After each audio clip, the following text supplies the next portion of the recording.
আলাইকুম। তো শিক্ষার্থী বন্ধুরা, আসুন আমরা ১ মিনিটের মধ্যেই ডব্লিউএস কোয়েশ্চেন কাকে বলে এবং চেনার টেকনিক সম্পর্কে জেনে নিই। তো শিক্ষার্থী বন্ধুরা, কথা না বাড়িয়ে চলুন শুরু করা যাক। প্রিয় শিক্ষার্থী ভাই বোনেরা, আপনারা দেখতে পাচ্ছেন ডব্লিউএস কোয়েশ্চেন।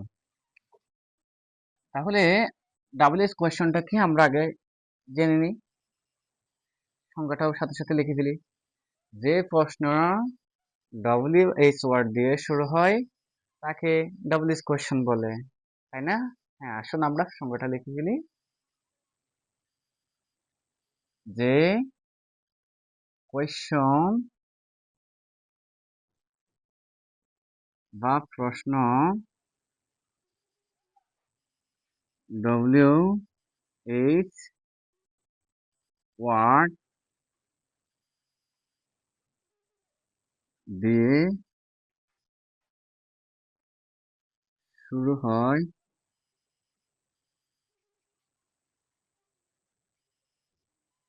তাকে ডব্লিউএইচ কোয়েশ্চন বলে।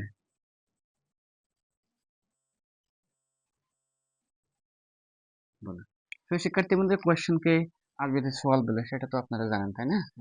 তাহলে আমরা বলতে পারি যে প্রশ্ন ডব্লিউএইচ ওয়ার্ড দিয়ে শুরু হয় এবং ইয়েস বা নো দিয়ে উত্তর দেওয়া যায় না, তাকে আমরা ডব্লিউএইচ কোয়েশ্চন বলি। আসুন আমরা ডব্লিউএইচ কোয়েশ্চেন শেখার আগে ডব্লিউএইচ ওয়ার্ড গুলো একটু জেনে নিই। তো শিক্ষার্থী বন্ধুরা, দেখেন ৯টা ডব্লিউএইচ ওয়ার্ড আছে। এখানে লিখে রাখি আমরা। যেমন দেখেন তো কি কি লিখছি আমরা। How, who, hmm,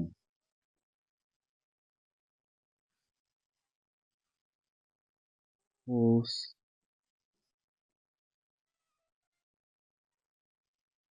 why, when,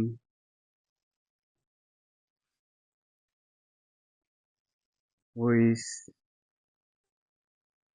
হোয়ার,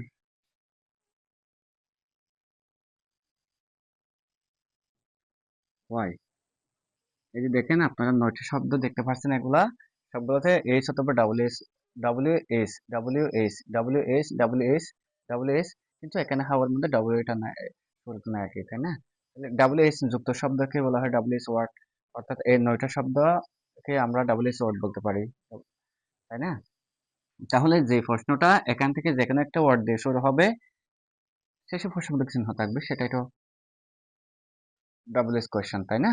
হ্যাঁ, দেখেন তো। তাহলে আমি আবার বলছি, যে প্রশ্নের শুরুতে এখান থেকে যেকোনো একটা ওয়ার্ড থাকবে এবং শেষে প্রশ্নবোধক চিহ্ন থাকবে, তাকে আমরা ডাব্লিউএস ওয়ার্ড বা ডাব্লিউএস কোয়েশ্চেন বলি, তাই না? হ্যাঁ, যেমন দেখেন তো, হাউ আর ইউ, আপনারা কেমন আছেন? What is your name? দেখেন তো বন্ধুরা, এখানে ডাব্লিউএস ওয়ার্ড আছে কিনা এবং শেষে প্রশ্নবোধক চিহ্ন আছে কিনা। এখানে ডাব্লিউএস ওয়ার্ড আছে কিনা এবং শেষে প্রশ্নবোধক চিহ্ন আছে কিনা। যদি থেকে থাকে তাহলে নিঃসন্দেহে এগুলো হচ্ছে ডাব্লিউএস কোয়েশ্চন। এগুলোর উত্তর ইয়েস বা নো দিয়ে দেয়া যায় না। আমি যদি আপনাকে বলি হোয়াটস ইউর নেম, তখন আপনি যদি বলেন ইয়েস বা নো, আপনার উত্তর কি হবে? না। তখন আপনাকে বলতে হবে মাই নেম ইজ, আপনার নাম যেটা হয় সেটা হবে আর কি, তাই না? হুম। আশা করি বন্ধুরা ডাব্লিউএস ওয়ার্ড এবং ডাব্লিউএস কোয়েশ্চন কাকে বলি আমরা জেনে গেছি।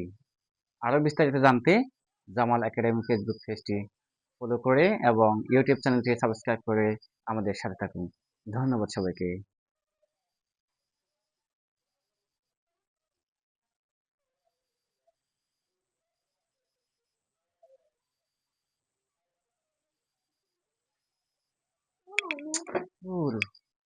এতক্ষণ